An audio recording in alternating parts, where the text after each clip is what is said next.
Hindi ito tinola, isang luto sa manok na masarap at masustansya. Bibigyan kayo ng clue ng inyong mommy loves. Hinaluan po natin ito ng prutas. Tara na pong magpisang magluto. Over medium heat, magpainit lang po tayo rito ng pan. Then lagyan po natin ng kaunting mantika. At magisa po tayo ng bawang, sibuyas at luya.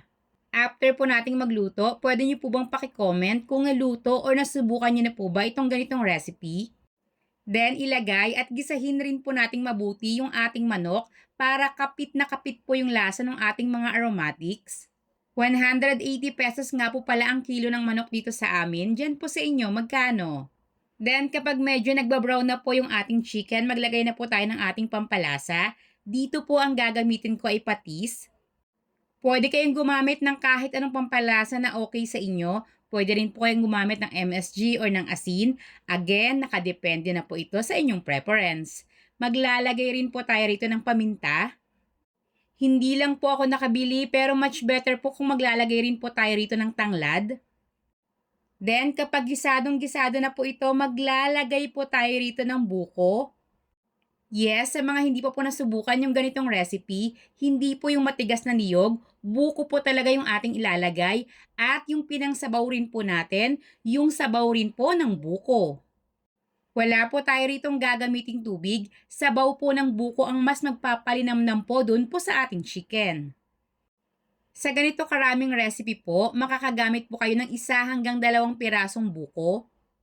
Nakadepende pa rin po kasi yan kung gaano po kalaki yung magagamit yung buko. Pakukuluan po natin hanggang sa mag-half cook na po yung chicken bago po tayo rito maglalagay ng ating pong gulay.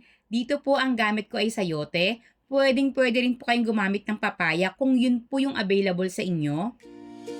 Mix and cook, cooking made easy as 1, 2, 3. Sa kusina may kwento, si Mami Labs ang bida. Lutong bahay o pang negosyo, lahat kayang-kaya.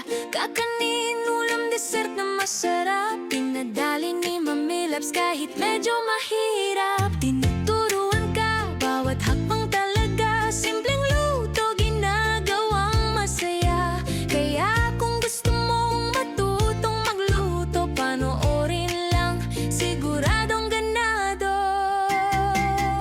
Sa Mix and Cook, cooking made easy as 1, 2, 3. Kay Mami Labs, siguradong happy ka lagi. May kakanin, may ulam, may dessert pa. Lahat ng recipe, swak sa masa.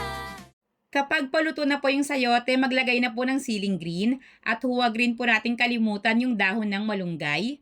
Siyempre, isa sa ating wonder gulay na pampahaba ng buhay. Then tikman, i-adjust yung lasa, depende na po sa ating preference. At ready to serve na po itong ating mainit, mabango at napakasarap bukod sa masustansya na chicken binakol.